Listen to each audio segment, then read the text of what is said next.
I need Sonic fans to stop telling me about the original creator's intentions. You ever get into a conversation about Western Sonic versus Japanese Sonic, and then someone talks about how they changed it in the localization, how they changed things when they came over and made a couple of TV shows, how they changed things and made them feel different in the marketing. Let me tell you something really nice, really cool, really amazing, and it's that the original creator's intentions do not matter when it comes to long-running series. The only thing that matters is the exact core of the character, how Sonic exists, how it feels to have Sonic in your world. What doesn't matter is his exact characterization. What makes a character cool is that the interpretation can be shifted, moved, and you can add new things into it, and it will still feel like that character. In my last 10 years of loving this franchise, I have realized that there are only really 3 core traits of Sonic the Hedgehog that really matter. Have you ever seen this before? Okay, close your eyes right now,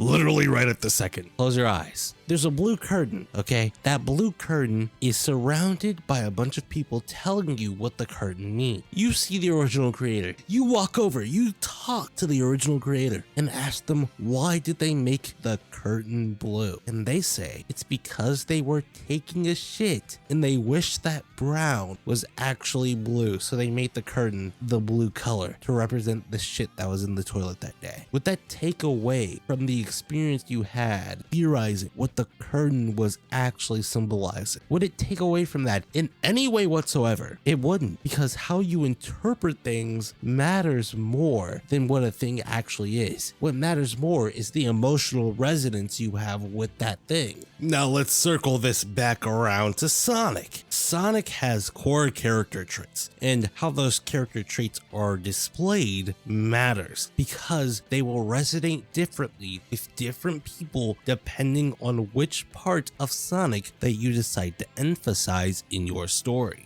Let's take a look at the 2010s. In the 2010s, Sonic's personality was emphasized by coolness. In the 2000s, coolness was him being more action-oriented, while the 2010s coolness is about him being more mouthy, more sarcastic, more talkative, and those are emphasizing different parts of his personality. And while a lot of people would say this is out of character, I would disagree. He's still generally the same character. He does the same things, he just does it in a different way to emphasize a different spectrum of his character. The second part is his ability to help others. He helps other people in a way that literally nobody else can do. I don't even think Superman can help people, because all Sonic does is be himself, and characters will literally have whole growth spurts over the idea that Sonic walked into a room and said, yes,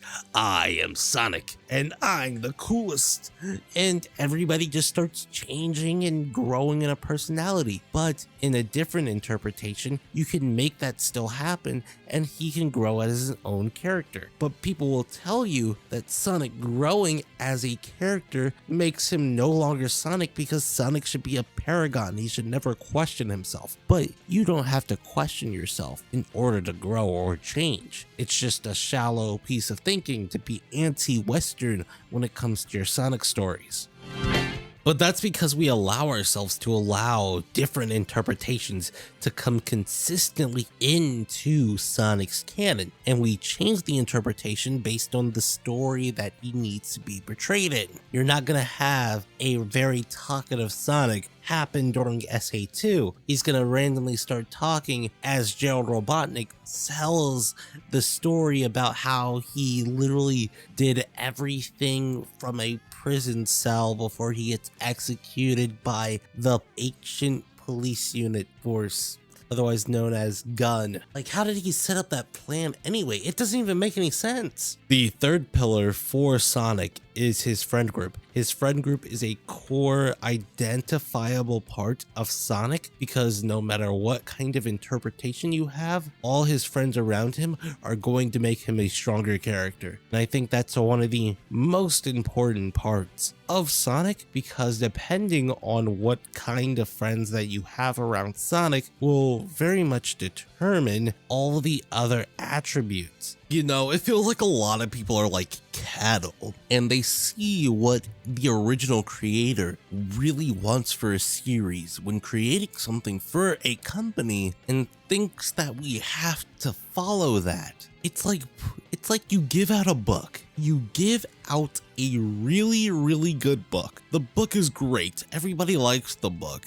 But then we go down our own direction. And everybody who sees the original book, who's around for the original book, is like, yeah, can you guys go back to that? And a lot of people are saying no because the book that we are using now is really successful. It's really fun. It's really good. So why would we go back to using the original book? Maybe we'll go back and go do something similar to the original book later down the line, but we are giving your book a new status quo, a new way to see things, a new way for the world to work, and it's working for a lot of people. That's how it feels to see people talk about Sonic, right? Sonic has a new status quo, he's getting new friends that are really cool, and all I could see is how Sonic isn't the same as he was back in 1990. Like, what? That's all we can think about? That's the only argument that we're really using, is that the original creators wanted it to be that way, or that Sega of Japan wanted it to be that way. Sega of Japan just wanted this thing to work. That's what they wanted. They would throw everything out with the bathwater if it didn't work, and they would have probably ended that franchise if, you know, the first game didn't work. So when I see people tell me that Sega of America butchered Sonic, it just comes off to me like we are definitely losing the plot in some ways. And in other ways, we are definitely not losing the plot, right? It's not like we are losing literally everything that makes Sonic Sonic.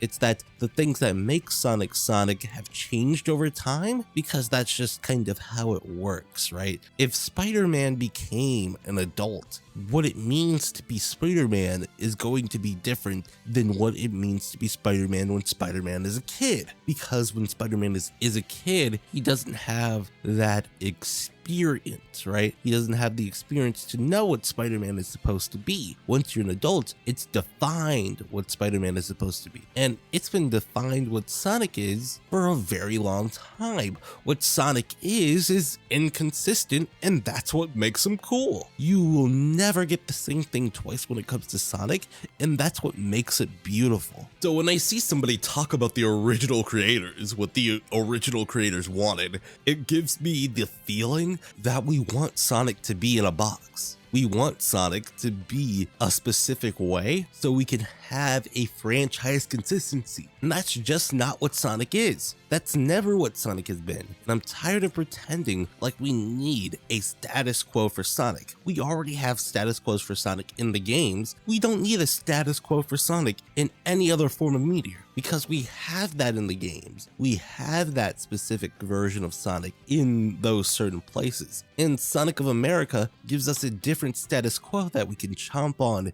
and really get invested in, even though, because they don't ever keep the rights to any of those things, they decide to change it every once in a while, which is fine. I'm okay with a reboot every once in a while, but it comes without being said that Sonic being consistent is a detriment to Sonic's world, and to Sonic's character, and to Sonic's outside interpretations. It just is to me. Anyway, thank you for watching the video. Hopefully you're having a beautiful day. Remember, like, subscribe, comment, thank you.